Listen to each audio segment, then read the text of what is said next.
2025, new year, new us, maybe? I don't know. Welcome to the revamped Colorful Kid podcast. It's been a minute, everyone. It's been a minute, but some things never change. And one of those things is Chivas being a mess. With me, we have Varo from Chivas del Norte. Varo, how's it going? How are the vibes in Chivas land? I don't know. It's light at the end of the tunnel seems very far away. It's been a mess for years. I don't know where to start. We're so jaded, I think, at this point, that it's like we've seen our biggest rivals win, 5 titles in the last 4 years? 4 or 5 years? Atlas the bicampeonato, America the tricampeonato. Our owner does nothing that inspires hope. I mean, we're going to get into that, but I'm doing all right. I am a little more hopeful than I was when the season started for Chivas. That game against Tigres left a little bit of a positive feeling in me. One game gave you all that feeling? Hey, I got to take what I can get. Well, let's just get into it. I mean, the fans just... Do you think the fans are... You said the vibes aren't that bad, or at least for you, they were worse. Is it kind of just like the fans have had just so many down years that just accepted it? Kind of like me and the Bears, it's just kind of like, we're going to be trash, but it'll be fun. I don't know. Just because you have like a section of Chivas fans that are realistic, and then you have a set of Chivas fans that are delusional, where it's like, oh, we should be in the top 4 every season. We should be playing for championships. And while that's true, we should. Given what we've invested and bought players and sold players, that's not where we're at. We're realistically, I think like 5th or 6th place would be a good spot for Chivas to land in. And more than likely, they'll end up fighting for a 7th or 8th spot, trying to get into Liguilla. But it's weird to see where the fan base stands, because you have fans that are trying to be positive, especially on Twitter and social media, like, don't bash the players. You have to be there for the team, whatever. Don't go to the games and boo. And then you have fans that are just like on the verge of a mental breakdown every weekend and every offseason, where you see all these rumors with Chivas every offseason. Now we're going to get X, Y, and Z. Pineda's coming. We got Chavez. We got, who was the other one that was supposed to be coming? Luca Romero?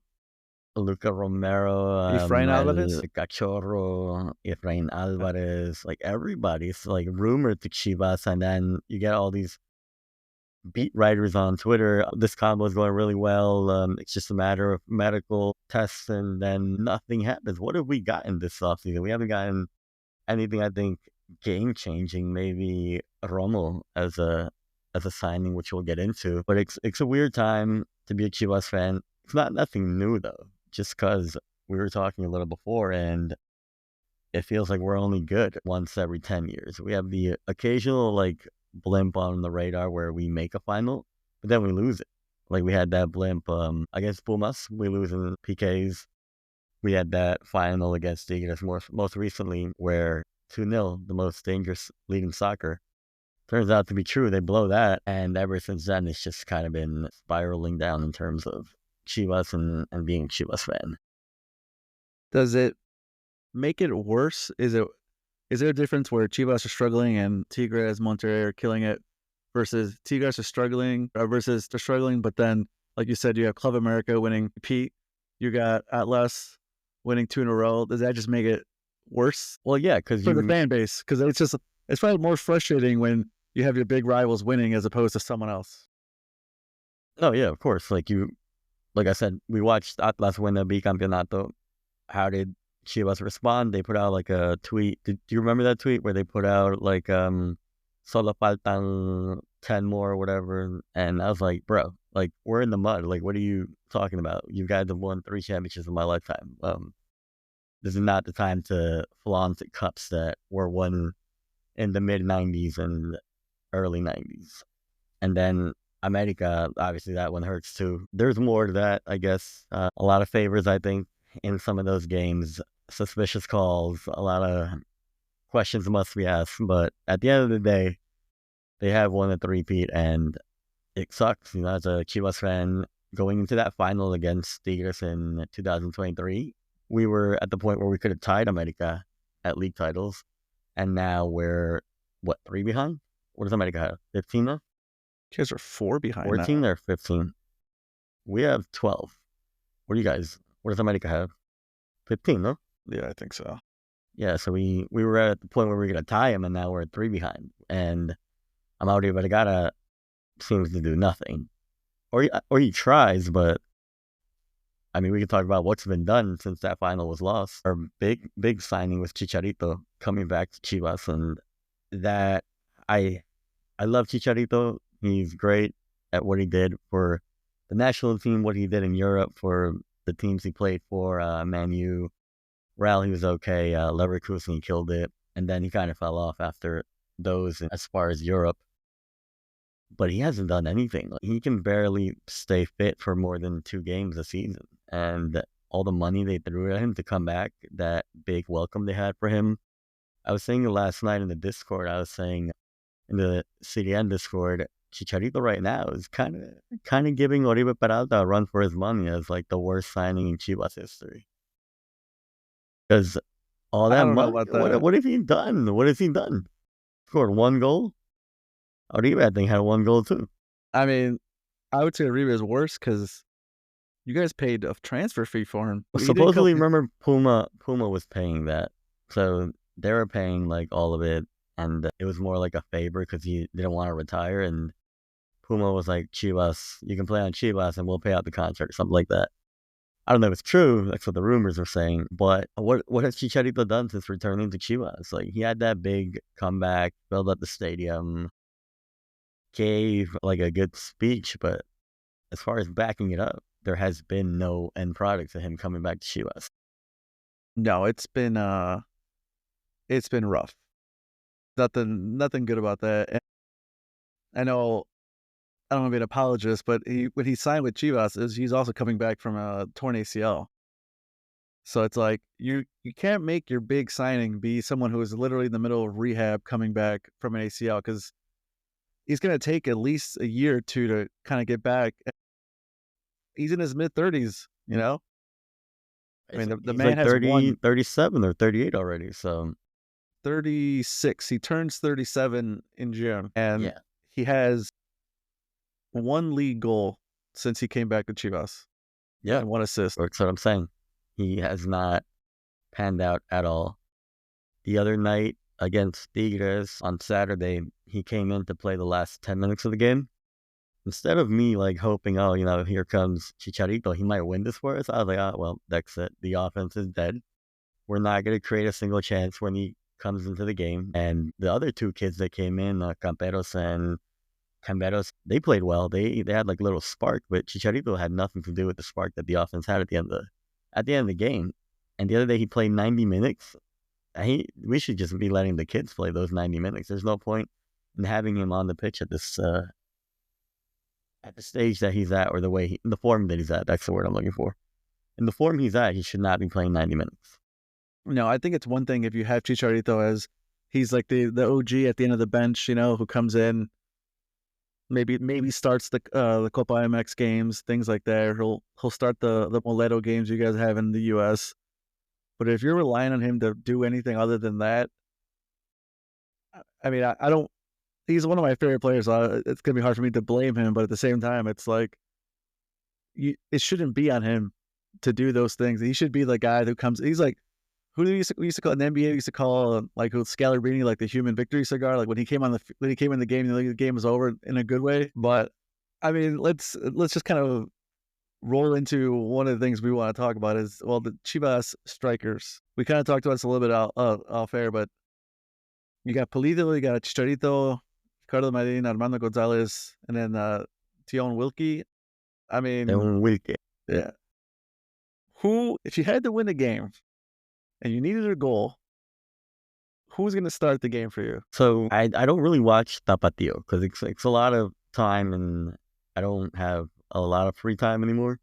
Where before I could watch an infinite amount of freaking soccer and also Tapatio, yeah, without like the way with no relegation, no promotion, stuff like that. It's like the lower division just keeps getting worse. I think. Yeah, it's not what it used to be 10 years ago. Yeah, Chivas has been winning the Ascenso, Tapatia's been winning. I think they won like 2 or 3 in the last 4 or 5 years. But I see the players when they make it to the first team. Based off from what I've seen from the first team, well, Marin's gone now. He's over to Puebla, 1-year loan. So he's going to be gone. I think Chicharito would be the last option for me. And then you talked about Chicharito coming back as a player with an injured ACL. Lilo's coming back from a ACL injury not too long ago with Sporting, and then I don't know what injury he's working on right now that has kept him out and probably won't be playing till like in 2 or 3 weeks. So he's not even an option for Chivas at the moment either. So he's automatically third just because he can't play. And by And the time he then, comes, if he misses 3 or 4 weeks, I mean, that's half the season gone already by the time yeah, he's that's a back. quarter of the season. It's over, I think. And then you got the 2 young kids, Armando Gonzalez, and you have Deon Wilke. I like Wilke from what I've seen. What I like about both of them is that they don't stop running. They're always pressing. They're always trying to get the ball. I like what I've seen a little more from Wilke than I have from Hormiga Gonzalez. I think Wilke has quick decision making, is not one that stalls the ball and just holds up play for no reason. He's either shooting it or he's passing it to build up some play. I liked him in the first half for the Tigres game. He scored a goal. He was creating chances with Cowell, with Piojo Alvarado on the wings. So right now, if I was the Chivas coach and I had to pick a striker, I'm going with Wilke. He's young. He's hungry. Let him play. You have nothing to lose because Yeah, I mean, he had 9 Pulido's goals not last year ready. with Tapatio. Pulido's not ready. Chicharito's not in form and nowhere near the Chicharito that we grew up watching and loving. So I think Wilke would be my first option. Armando Gonzalez would have to be my second, and then Pulido and Chicharito last. Marin is gone. So you don't even consider him anymore. And I think I was reading, I tweeted about him leaving, and someone was like, it's funny that a couple of weeks ago, Chivas fans were like happy with Marin. I don't think we were ever happy with him, but it's what we had. Like, what are we gonna do? It's like the best of a bad group of choices. You're not really Yeah, happy, but you know, he was trying. That's nice. Like he tried. He wanted to be the guy, but he's not the guy. He doesn't have it. He would score occasional goals. He couldn't really hold up play. His passing was okay, and decision making was eh. So him leaving is good for him. He's gonna get minutes at Puebla. He's gonna get to play. He might score some goals for them. And then, from what I've been reading, is he's gonna come back once Chicharito's contract is done. So they're gonna bring him back. Hopefully, he grows and develops in Puebla. But he's also a 26-year-old striker that was originally an Ascenso League striker. So, how much room is there for growth there? not very much. And kind of continue that conversation, talking about having crappy options. Let's just kind of go through who they've brought in this season. So in the summer window and in the winter window so far, you guys brought in Luis Romo, Pulido, Miguel Tapias, and then in the summer you guys brought in Govea, Aguirre from MLS, and Fidel Barajas from MLS. And then just to cover it all, going outbound, Chiquete, Pollo Briseño, Carlos Cisneros, Sebastian Perez, and then in the summer you guys let go of JJ Macias. Out of all the names I just named, the guys that came in, who would you even consider a starter besides Luis Romo? For the guys that came in, yeah, Luis Romo and then Miguel Tapias, because we don't have anybody. He has to play at center back. I don't watch MLS. I don't know how he played in MLS. Before he went to MLS, he was supposed to be a good player for Pachuca, I think, and I don't know how that worked out. He's looked okay these last 2-3 games that we played. He's a solid player. He's not like, if he's the first defender off your bench, you're doing good. Yeah. But if he has to start every game, you're probably going to be wanting more. I mean, he's a quote unquote replacement for Chiquete, unfortunately. So yeah, and that drop off from Chiquete to him, hard shoes to fill in. And then Barajas doesn't even play. He's not U23 squad now. Govea comes off the bench. And Daniel Aguirre, I don't even know who that is. Yeah, you guys signed him from MLS. From MLS, I don't. Is he I the think from one? Nashville. Is he the kid that like tore his scrotum? I don't think so. He's not. One of them tore their scrotums. He's older. I don't think he's a kid. But Might have been Barajas then. One of them, like, he came and then he like warm ups, he tore his scrotum, and that's it. and this podcast just became innocent. And But then yeah, players to the left. Yeah. Yeah. No, And then right. like just so I follow I'm a big MLS fan, so I follow a lot of people that reporters from MLS. And when I tell you how surprised they were that Sporting Kansas City was able to get off of Pulido's contract, it was almost like they were so like all the Kansas City fans that I follow, reporters, they were just like amazed that Kansas City was able to get out from under the contract because there's 2 years left on that contract. And Pulido was making he was making $4 million a year in MLS. So, and then also on top of that, the reported figure is that Kansas City even got a transfer fee of around $1.5 million for Pulido. That's just crazy to me. That like, Yeah, you guys did you paid the fee plus the wages, which have to be high. He's not taking, 75% pay cut to come to Chivas, Yeah, again, I think that was just like another nostalgia grab from Amaury just to kind of appease fans and get him off his back.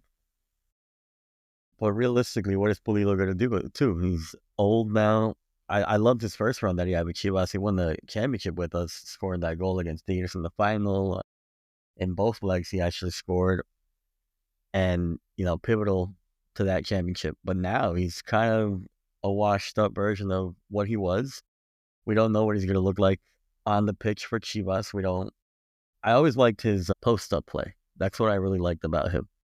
I don't know if he can still actually do dropped that. back and played as a deep number 9, almost in the 10 role with Kansas City this last year. So he can offer something else, but yeah, I mean, I don't know. He used to do that with Chivas too. Yeah. He used to be kind of more like a false nine at times, and when you needed him, he'd be in the box. But he was more about build-up play, which, I mean, if it's going to work, it'd be great because he could play behind either Wilke or Hormiga, and then you don't have to put Alvarado in the middle. You could let him play on the right wing where he seems to be a little more comfortable and can contribute more. So, I mean, if he can come in, contribute, link up play, these kids like to run. So if he can start fast breaks or help in the fast break, he's not going to be at the end of a fast break, but one of our young kids can be there. Yeah, I feel like just the crappy forward play kind of sucks the life out of Cade Cowell and Piojo. Kind of like it's almost like they got to not only they have to bring it in from the wing, they have to bring it in and score themselves because I don't know where else Chivas is going to get goals. Yeah, I mean, we're also like limited. Like, what options do we have at striker as like a Mexican national team fans? There's so few options. Like, what do we have? Santi on the national team, Raul Jimenez, who is okay, but we've never really figured out how to use him for national team purposes. He does well at clubs, and you got Henry Martin, who's okay too. I think at a national team level, league wise, he can play well. Henry Martin, the GOAT. He does all the work. He tires out defenders, and then Santi comes in. That's what Televisa told me, that he tires them out. That's what I'm talking about. You got Televisa glazing America players for doing nothing. He tired them out, really? Like, come on. But that's 3P champion Henry Martin, so put some respect on his name. I don't know. I've told you, questions have to be asked. One of the things that I was talking to some people about Chivas, playing it safe, especially when it comes to these forward options, is there's no relegation. There's no, hey, I can't play the kids because one bad season I might get relegated. It's like, play the kids, see what happens, and then go from there. But if you keep trying these retreads, in their mid-30s, let's just say even if Pulido's good, he's going to be good for what, 6 months, 12 months? And then you're back to where you started. I mean, that's the Liga MX thing. We've talked about it before, where these coaches are on such short leashes that you can't give these young kids time to develop if you're not willing to risk your job. especially at a team like Chivas, where managers walk in and out of the door every freaking season. Like, I don't, in my lifetime, there's probably been like 20, 24 managers or something like that. Like, Well, and I lose looked this up count. because I was curious. Since Almeida left in June of 2018, Yeah. Chivas has had 11 managers. I'm counting the caretaker managers too, but they've had 11 managers in the last 6.5 years. From 2000, 18, he the left summer of 2018. 2018. Yeah. 11. So counting that all the way back to like 97 or something, it's definitely over 20 because Like easily over 20 they fire them every season. You know, every they have 6 months. one good season. Oh, here we go, 2-year extension.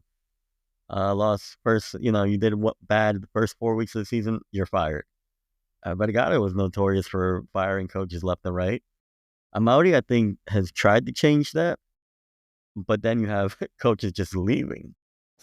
You have Paunovic leave. You had Gago leave. I hold up on Panovich. I still can't believe. I mean, would you say he did a good job at Chivas? Yeah, I think we were doing well. He had It just like blows my a mind because sense of a project going.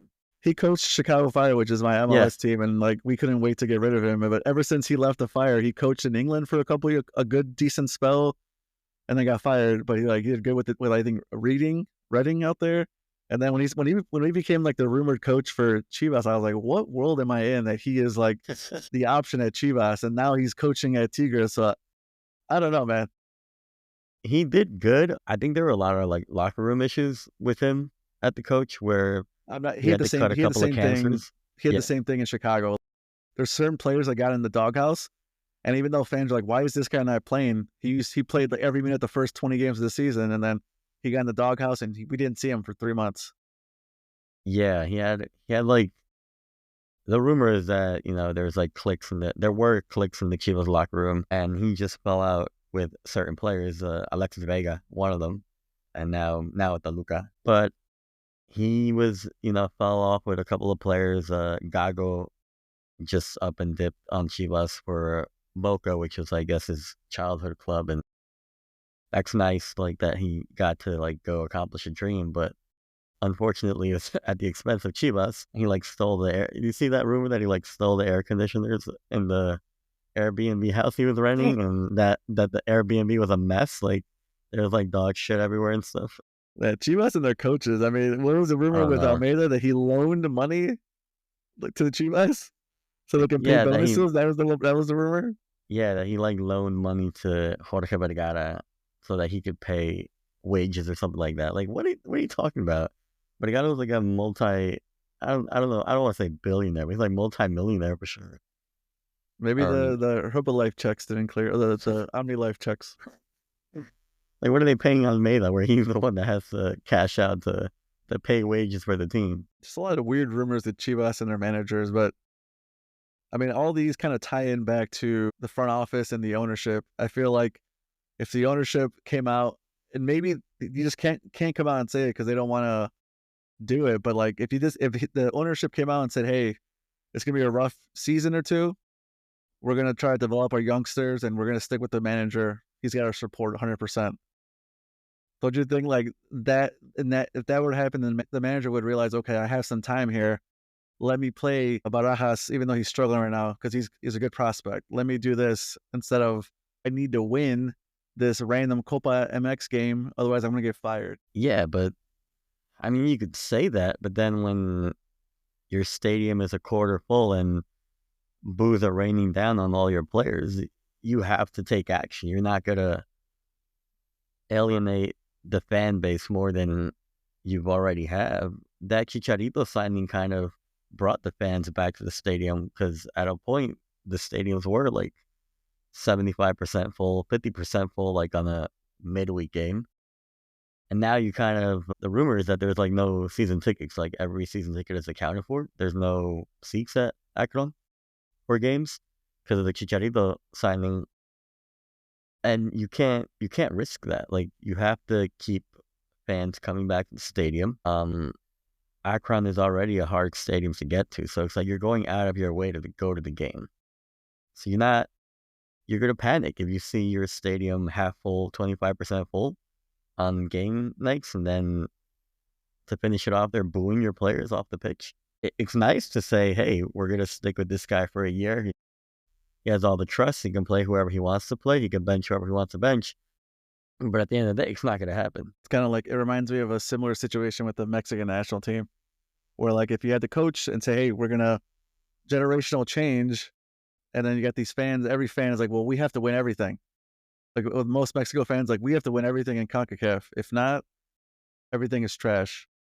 It's like, well, maybe we didn't have to play our A team and our over 30-year-old guys at the 2023 Gold Cup. Maybe that's when we should have played the youngsters, which is exactly what Canada and America did. Those two did not care what happened in that tournament. They'd rather get the youngsters, get some minutes, while we're out there starting a 40-year-old Memo, and we're putting out our quote unquote A team instead of giving the U23 squad some run when they could have used it, because this was the generation that missed the Olympics. But to try to push that back and then do the generational change at Copa America, bro, so bad. And it just reminds you kind of like with Chivas too. It's like they can't, their fan base, which some might be delusional, some are realistic, but in their minds, we're the biggest club in Mexico. We need to be after every title. It's like you're always going to be in like that crisis mentality every season. Yeah, I mean, it's getting better slowly. We're at the point where, well, relegation, repechaje and quote unquote wild card is gone from Liga MX this season. And one of the goals I remember when Ricardo Peláez was brought in as a sporting director, he was saying she was not going to worry about making repechaje. They're going to qualify directly to the playoffs. And we've been doing that for a couple of tournaments now, where they qualify either directly into the liguilla or they do a repechaje. They've gotten bounced in the repechaje round, but they're in play. Repechaje has gotten this season, so they have to finish in the top 8. I think, like I was saying, realistically with this squad, they'll be fighting for 7th or 8th place. And if they overachieve, they'll end up like in 5th place. But yeah, it's like you don't get time to play these kids. And then you said Ascenso League, that's where all the kids are playing.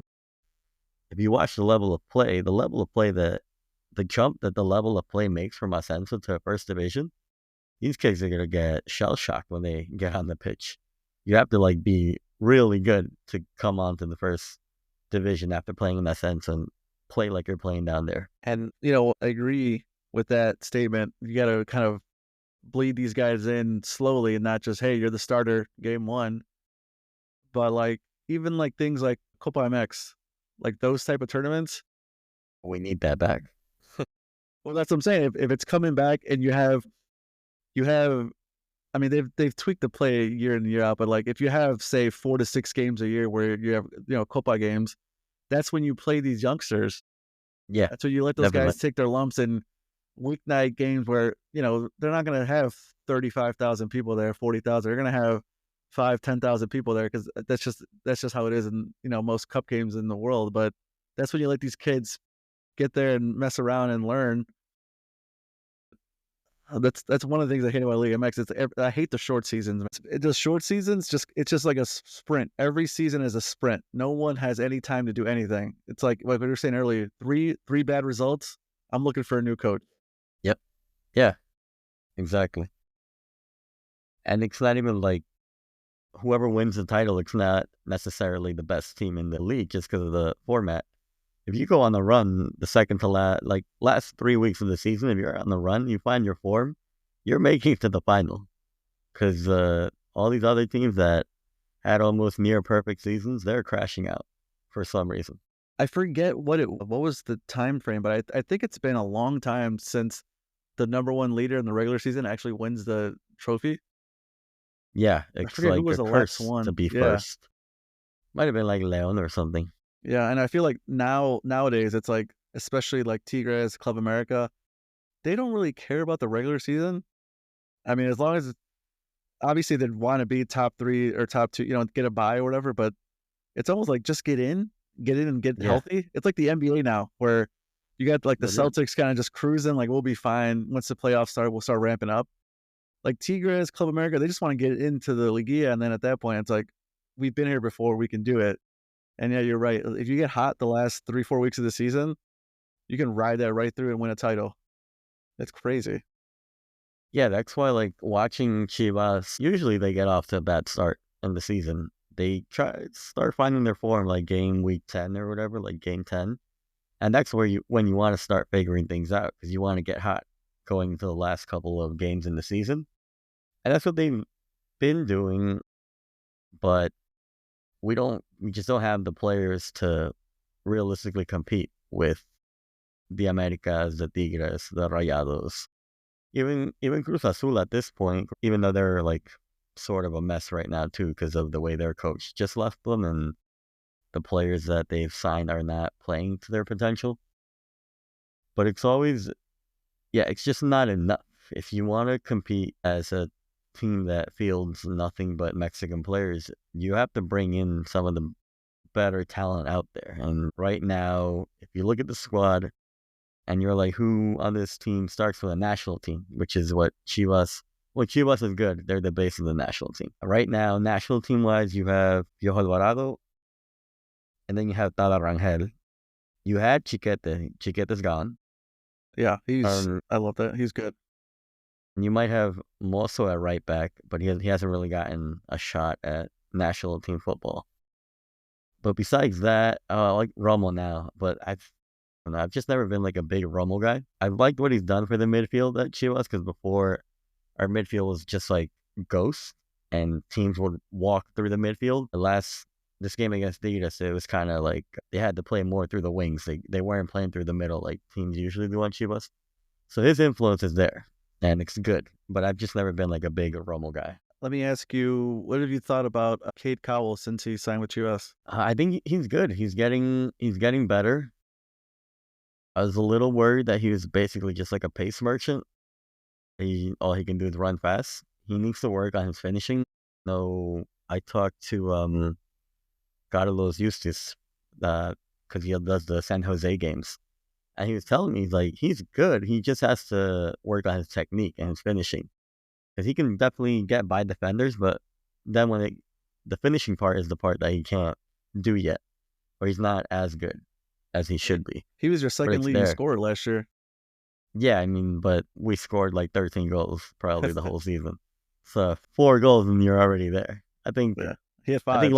I think we had like 5 players that had 2 goals. So there hasn't really been like a goal scorer at Chivas for a minute. Pulido probably our last one, like last real striker, and he even won the Golden Boot that season. But I like Cade. I think he should be starting every game. I know he didn't start the first 2 weeks. That might have been maybe he had like an injury that was nagging him or something. But I think he should be starting. He has the potential to change the game for you on that left wing. I don't think he's good on the right wing. He should always play on the left wing. That's where he's been the best at. And I do like that now we have like internal competition as far as the spots on the wings with the kids that are coming in. Yeah, Padilla is a good backup at left wing, and then you got Camberos who's been playing nice through the middle and the right wing. So we're taking like small steps where before if Cowell went down, it's like, oh well, we have no one to play on the left wing, and that's it. We got to do what we got to do.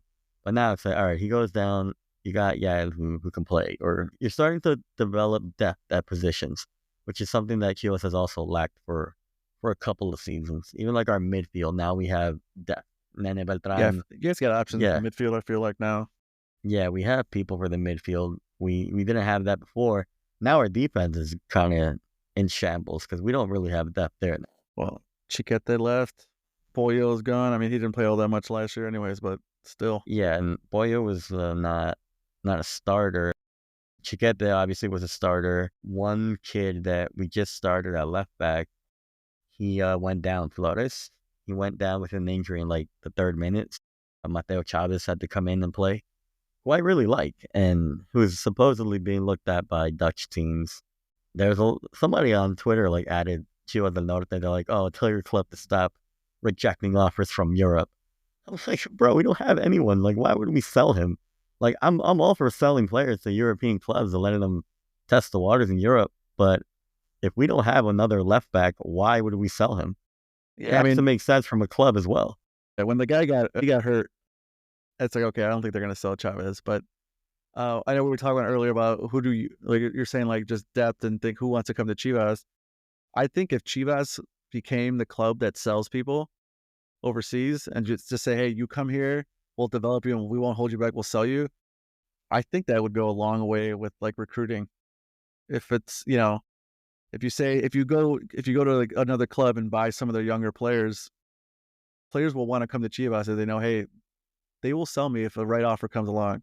I think Chivas does have a reputation of holding on to players too long and Right, but not. then it's like, I'm what's not the right saying, offer? yeah, I'm Like, not saying about this specific one, yeah, like whatever. I'm not, but they do have a reputation of holding on to players and then selling them on the back end when they would have made more money. Like Fabian, if they would have sold Fabian to Europe instead of Cruz Azul, they would have made more money. But but that's a Liga MX problem. It's yeah, not no, I know. just Chivas. I'm just saying, like in terms of what could help recruit No, players to yeah, for Chivas, sure. like if they were saying, hey, we sell players overseas, if I'm a 16, 17-year-old kid, that's going to give me some motivation to sign with them. I mean, it helps in MLS. There's certain clubs that sell to Europe, and players homegrowns will go sign with those clubs because they know if a European call comes, they'll get sold. So it does help recruiting in other leagues. So I'm guessing it would help with Chivas as well. Then you also have to basically rebrand yourself as a farm system, as a farm Well, club. well, right now Chivas isn't a selling club or a buying club. They're not. Hey, a lot of rumors. Rumors Rumors. there were. I mean, But I still can't believe the rumor of Luca Romero going there. I was shocked. I was like, how is this picking up steam? And then next thing I know, Cruz Azul come in and Cruz swooped it. Azul. Like, Then supposedly America swooping in on Luis Chavez and Pineda. I thought Pineda was gonna happen. that I heard from Pineda was his agent reached out to Chivas and everything was going. Was it Chivas or Cruz Azul? I forget. It might have been Cruz Azul. One of the Mexican clubs. And we're like, okay, we'll take him at this number, blah, with this salary. And then they changed their minds and wanted more. They requested more money. Yeah. And I think it might have been Cruz Azul that was closer to signing him. And then like that backfired and Cruz Azul said, nah, we're not going to fuck around. That's why he stayed out there. The current hot rumor, since you like to about rumors here, Efrain Alvarez going to Chivas. So I don't. I don't Apparently want he's him to go. good. Apparently he's I've good. been watching a lot of Cholos more than I'd like to admit, but he's good, man. It's funny because if you follow Mexico's social media, or not social media, but you just follow them, Vasco made a joke that he just looks like a little chubby kid, but Yeah. but that's just the way he looks. That's just his body type, I guess. Because Yeah. I saw that clip.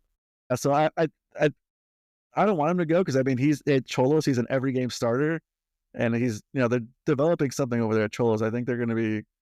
I think that's one team right there that's focusing on U22, U23 players. But I'd rather have, from a national team standpoint, I'd rather Efrain just stay at Cholos. But I'm not sure What he would fit at what Chivas. position? What position does he play? He plays on the wing. On the wing? You guys, I mean, you guys got Piojo and Cade, and you got Barajas coming up. I mean, I'd rather Alvarez stay at Cholos and be an every game starter. I mean, Barajas at this point has been washed. You guys But paid $4 at the million wings, for him, man. yeah, I know. But at the wings, we have Yael and Gamberos too as options. So there's wing options now. You also have Brizuela, who refuses to retire. I thought you guys were gonna go somewhere this I thought we window. were going to sell him. Oh, that's one thing I did like this offseason, though. We didn't really talk about the offseason moves, but she was kind of cleaned house for once. Finally. We got rid of Carlos Cisneros. We got rid of Pollo. We got rid of, we got, who did we get off the books? Daniel, I Macias. think we got like Daniel Rios off the books. Somehow he's still on the Yeah. book. AJ Macias, who, man, he just injury ridden. The other day, did you see that? He scored a PK and like 2 minutes later, pulled his Hey. hamstring. He's the Reese James of Mexico. Shout out to Flo. He'll get that one. Yeah, but we cleaned house, which was necessary because you had a lot of these older players that are not starters and they don't even play. So why not just give that spot to a younger kid and maybe they'll get minutes and develop into something? So I like that we cleaned house this offseason. It was long overdue because we had a lot of players that just were not good and just shouldn't have been on Chivas anymore. We got like Sergio Flores off the books too. We got a lot of players off the books, and I was a fan. So good job there, Amari. And then you use But that salary space to sign Alan Pulido. I don't even know what we paid for Pulido, but I saw a tweet that was like, I'm already went into the offseason with 20 million and ended it with 23 million. Because we got a transfer fee from Romo too. Yeah, I think what was it? You guys technically, quote unquote, sold Chiquete for like 11, but then you got Romo. 11. Yeah. So and Romo's like worth like 5 to 6. So you made $5-6 million, I guess, in that one. Yeah, we got money. We made up money off of that. Then you paid about 1.5 million for Pulido, at least this winter, and then, but yeah, nothing else. I was going through the last couple years of transfers on Transfer Market for Chivas. Yeah, you guys are pretty much breaking even, or maybe plus or minus $1 or $2 million every window. Yeah, that's been like the problem. When we do sign players, they don't pan out at Chivas. I remember when we originally started the CDN podcast, we had that segment where it was like best 5 signings of Chivas within like, I guess, the recent history. And it was like actually kind of hard to put 5 players together because they don't really pan out much. Usually have to be like canteranos or like players that are so good that even coming to Chivas won't derail their career. Let's do that real quick. What are the last, call it 2 or 3 signings that you were like, that made a difference? I'm thinking Piojo Alvarado for sure. Piojo? But how far back are we going? Maybe like, because we go back to 2017 and that's it right there. I mean, let's just go from since Almeida left, June 2018. So post championship season. Yeah. Signings that worked out. So Piojo Alvarado has to be number 1. Vega didn't pan out. Antuna didn't pan out. I'm trying to think who else we brought in. I mean, like also Gonzalez, I guess, has worked out. But you're at that, like, it gets to the point where it's like, he plays, I guess. So kind of worked out. I don't know. Off the top of my head, Cade Cowell, number 2. I would say Kyle's worked out. And then in that same vein, what are your thoughts on Gutierrez? Edric Gutierrez. Guti. I don't know. He was one of my favorite players when he was at PSV. He was, because I mean, I love watching the Eredivisie because they just attack the whole time. They just attack. Yeah. It doesn't matter if it's number 1 team versus the last place team. They're just going to try to outscore each other. So it's fun to watch.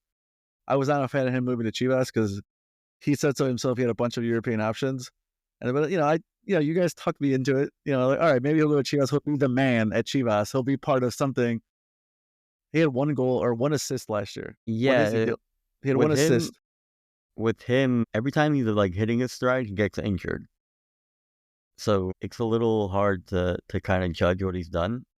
But like I was mentioning this past game, like, the Romo effect is there because Tigres wasn't washing us through the midfield. Guti too. He does a lot of the dirty work. The non Yeah, I agree. When you can't. Does it show up in the stat track sheet? it with stats, yeah. On the intangibles, right? Yeah. The intangibles. He does that. So he's contributing to the game. You just can't see it on the stat sheet. It doesn't show up in assists or goals. But he's doing the dirty work, and it helps. I mean, who's to say if Mexico, or who's to say if Chivas didn't have better strikers, he would have, more assists, Yeah, and that's the thing. I think our problem has always been striker, and basically my European club and my Mexican club have the same issues, where we just can't get a freaking striker. Yeah. Yeah. But I know, I guess, it would have to be, Guti. I can't think anyone else off the top of my head. I feel like people are going to be like yelling into their headphones because I'm forgetting somebody obvious. But I mean, Guti was a big $5 million you guys paid for him? You guys paid something like that? I think so, yeah. We paid like around $5 million. So he has to be like... Nobody jumps off. Like, I'm thinking who we have right now. Yeah, you guys paid like $5 to $6 million for him for PSV. Mosso. Alan Mosso. Mosso was a good signing. He was playing as one of the best right backs of the league at Pumas and continued playing like that at Chivas. So he was a good signing. Probably put him, just because what he's done showed up on the stat sheet, probably over Guti. What happened to the great Peruvian forward you guys got? Jesus Christ. I like how they soft launched that whole playing for a different national team, but you can play on the Chivas Femenil side with Leslie Ramirez. She played, I think, for Honduras. Yeah, she played for Honduras national team. but she was playing for Chivas Femenil. And they soft launched that there. It didn't get too much of like criticism or feedback. And then the Ormeño signing happened, and the media and social media just lost their shit. Wait, I can't hear you. Sorry. I thought it was funny when Chivas was talking up other national team players, I think during the November window, I think it was. And I was like tweeting at, I was like, why aren't you guys talking about Cade Cowell? Because he was with the Team USA. Yeah, And I don't think they ever tweeted about Cade Cowell and his national team. I tweet about it from my account. I just thought it was funny. It's just, it's just like they're trying to get around. They're not pissing off their fan base by, because I mean, can you imagine if they tweeted out like highlights Well, of Cade Cowell scoring on someone? the fans do it instead. The team doesn't have to do it because the fans do it in kind of like an ironic way where it's like, yeah, whatever, this is happening. We're just gonna live with it and enjoy, be happy for Cade. It's like that. I just think it's funny when like teams like try dance around certain issues on social media, and then like fans always pick up on that stuff. Like the hardcore fans, they pick up Yeah, on I it and they're mean, calling it out. like they'll post the graphic of like Pollo and Tala, like, oh, good luck with the national team. And then meanwhile, Cade is at the national team too. Like, what about him? Like, no, He's, no good he's the luck. only one getting minutes too. He's like starting and shit, and no one even acknowledges he's there. It's a lot of things they can and can't do.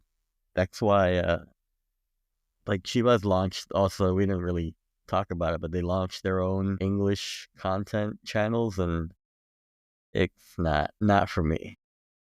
Is it literally just translated stuff from Spanish? They've been getting better as far as tweets and stuff like that, It's where like a it's not double-edged just sword straight. because like I feel like anytime they'll post something in English, you have like the hardcore fans in Mexico get upset Yeah, about that stuff. They're just like, it's 2025, man. Like, get over it. But these fans get like upset, like, oh, they're betraying this and that, like, 'cause they're tweeting in Spanish or posting stuff in English content, and it's like, dude, yeah. I mean, they have a separate channel for it. It's not like you have to look at it, but yeah, like just Twitter being Twitter and people being fickle. But they also have like the We Goat You show. My friend's part of it. Happy for her, but we've talked about it. And I'm just like, it's just not. It's not what fans want because it's so cookie cutter and like super nice. You it's can't safe. be. It's safe. You cannot critique the team at all. Like I was on there and I was warned. Well, Like I it's said something and they're like you know how this thing has a little insider chat that we can only see. They're like, hold on, stop. I was like, well, can't say that, I guess. and obviously, I'm a huge sports fan, so I follow a lot of different teams, and when you're watching team created content, it's Yeah, not going to be mean or what, not mean, but you know what I mean. It's not going to be negative, but there's ways to do it. Like, yeah, I don't care if I'm watching something, I know they're not going to criticize the team and the team's lost 5 games in a row or something. Like when I'm watching the Bulls stuff, it's like they're a bad team. But if they show like behind the scenes stuff of players, like things off the court, that's interesting to me, and I'll watch it. And I'm not going to think twice that, oh, this is crappy content because they can't say, hey, the Bulls suck. You know? yeah, but that's not what they. Well, that's I not know, what that show does. Yeah, I know, but I'm no, saying that you're there's right. Yeah, yeah, you can put out content, team content, and they do a good job with. They have these videos called Detrás del Rebaño, which are basically like game recaps. yeah, those are And they good. show Yeah. like getting to the arena, shots up on the pitch, locker room speeches. It's like pretty cool, and I watch those. Those are fun. But then, yeah, and I don't expect them to be able to critique the team because you're getting paid by the team to create content for the team. You're not gonna get on there and be like, God damn it, we suck. Like I'm out and you got to do something. You're obviously gonna get canned, and you're never gonna be back. So you can't do that. But yeah, that's why I wanted to come back. I gotta get these hot takes off. I gotta vent. I showed you. I had like a whole Well, you had like a 20-minute, wrestling promo. rant. Yeah, I was ready, but I still might do it. I think I still have to do it.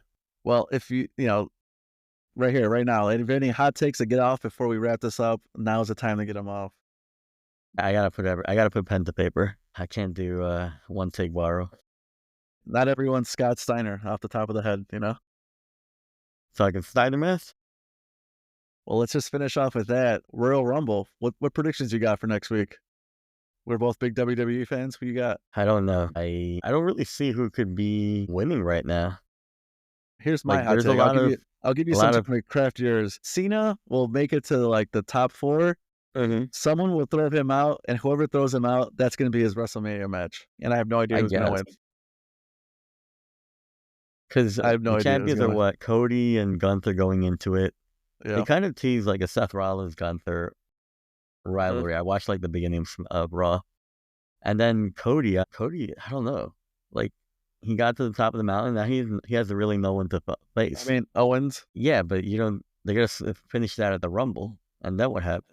Maybe they don't. I don't know. Unless they reignite Roman and Cody, but I don't want to see that. I don't either. Wild card for the Rumble would be AJ Styles? yourself. Nice. Right. I want Cena to win. I want Cena to win the Rumble. That's like the easiest thing. Like, Just Cena give me win. what I want. Give me what I want. And then I guess you can give like Gunther the rub or something on the way out. I don't know. Yeah. So I thought Jey Uso might have actually had a chance at winning on Saturday Night Main Event, but like you said, it's just a glorified house show. Yeah, it is what it is. I mean, it'd be even better if they didn't schedule it the week before a pay-per-view. Yeah. What about the women's? What do you got there? I don't know, man. There's all these now with TNA coming through, and I think Jordan Grace is supposed to debut there. Yeah, but then I gotta then Charlotte's let gonna her come win. back. Becky's gonna come back. I mean, Is Becky? I think Charlotte might win it again. and then we can have her versus Tippy Town. yeah, like it'd be good. Like a good Yeah, Mania match. that'd be fun. Tippy could show her how to hit a moonsault. As I get older, and obviously anyone listening, we know wrestling's fake. It's still real to us, damn it. But now that obviously you know you're older, you realize it's fake or whatever. I get more cringed when I know they're doing something dangerous. I'm just like, don't get hurt. Like, and then one of those main moves is Charlotte Flair's Moonsault. move. So Off I the always feel turnbuckle? like she's gonna die. Yeah, I mean, I feel like she's gonna cut that out of her moveset, especially torn ACL. You're not gonna. I don't think you have the balls to do that anymore. No, she's gotta stop doing that because Yeah. I don't think she's gotten hurt doing it, but that's just like her most high risk move. And every time she does it, the camera has to cut like 4 different times in 1 second to make it look good. Yeah, she like never actually hits her opponent. She just lands on her feet basically. Yeah. Like, you know, and the then impact your knees are taking. Asuka's coming back, but I'm not sure she's gonna be ready back by Mania or by Rumble. So I don't know. Saw Bianca maybe, but then you have to take the title off of her, the tag title. Maybe get like a Jade Cargill, Naomi thing going. I don't know. It should be fun. I think the build up to Mania will be good. We're back in like peak wrestling. And we won't be there next week because ticket prices are insane. Hell no. What was nosebleeds were like 400? Yeah, I think lower level nosebleed, so like close to like at the bottom of that section. I think we're like 400. Yeah, no, thank you. In a huge state in a football stadium. Yeah, that's the issue. Like, if you go into like a closed stadium, an arena, it's okay. I mean, it's not okay to pay 400, but at least you can see the ring. This, it's just like you're watching an anthill. Like, what do you can't see anything. You just go in and watch it on the screen. Yeah, that's basically it. So, well, anything else? Any hot takes you want to get off? Anything else before we wrap this up? Chivas plays Leon tomorrow, and Colombian national team star James Rodriguez. That should be fun. Isn't it crazy? Did you ever think James was gonna be playing? I thought maybe Liga MX eventually, but on Leon out of all clubs. Thought he'd end up like at an America or Cruz Azul, something like that. I'm not surprised, mostly because the last 4 years of his career, he keeps just kind of going lower and lower. So, but I guess I am a little surprised that it is Leon. Yeah, Leon out of all clubs. I thought maybe, like I said, he's probably gonna be like America or the Monterrey teams, but Leon, so random. Kind of like Ronaldinho landing at Querétaro. Again, I can't hear you. Nothing is as random as that, man. That is, I still can't get over that happened. I mean, you had Honda at Pachuca. That's random. Ronaldinho at Querétaro. What else do we have? That Querétaro squad was nice, dude. Yeah, that was a nice squad. They made the final. They didn't win, but yeah, it was a fun squad. I gotta get that jersey, man. There were so many fakes. Like, it was insane. And I forget who was their jersey maker, but it wasn't one of the big ones. So every time I saw one for sale, I was like, man, this shit just looks fake. I couldn't trust it. Guadalajara plays Leon. Not the best week of games. I mean, the midweek games are always not great. Yeah, not the best. But thanks for listening to the pod. Hopefully we get a little more consistent going forward. I think I'll probably run some contests to see. Leave a review. Leave a 5-star review. Send me a screenshot if you put it in there, and then I think I'll probably raffle one of these jerseys off. I have a couple left to go out. Don't worry, I'm not gonna send it out game worn or podcast worn. But thanks for listening, Varro. Where the hell can we find you on the internet nowadays? So we're at Twitter, Chivas del Norte. We're on what is it, Blue Sky? Same thing, Chivas del Norte. Instagram, Chivas del Norte. I'll probably change my personal TikTok to Chivas del Norte because I'm just too lazy to log in and log out of a different account every day. It's annoying, man. It's annoying. But when I move to Blue Sky, I'm just gonna have the Colorful Kid account. I'm not gonna have to. Yeah, no, I'm not doing that. Then, yeah, if you're a TikTok, Chivas fan, you guys on TikTok? Well, yeah, that's what I said. I'm just gonna change my personal account to Chivas del Norte account. And if you're a Chivas fan, you're looking for company during Chivas games. Misery loves company. It really You does. You can come over to the Chivas del Norte Discord. The link is in all our socials. Shout out to everybody from the Chivas del Norte Discord. And then I know people ask about the merch. It's so hard. Dude, I think I have a Chivas del Norte shirt somewhere in my closet. I think. Like the you sent me a sample. Launch. Yeah. I have everything ready. I just can't find like a good base t-shirt. Like I ordered a medium and a large and like one that someone suggested, and I was like, all right, cool. The medium came in fitting like a small, and then the large is like extra large. I was like, where is the consistency in terms of sizing? Yeah, you know what? We'll talk after. I think I might have a solution for that. All right. So we'll see. We'll get some merch going out there. There you go. The hats are done. I can sell the hats. Nice. But we'll see. We'll see. Soon. And if you join the Chivas del Norte Discord, let me know how it goes because I'm banned. So. Oh yeah. Let me know how it goes. And all I would say is that it was worth it. It was worth it. I have to respect the pettiness. I have to. It's funny. All I did was open the app to like, you know how you get the alert that you were added? I was like added like 15 times. I was like, what's happening? I was like, did we get hacked? And then I saw what Raul did, and yeah, not cool. It was nice. I'll say. Thanks for listening. Drop us a review and let us know some feedback. Let me know who you want to come on here. And until next time, adios. Later.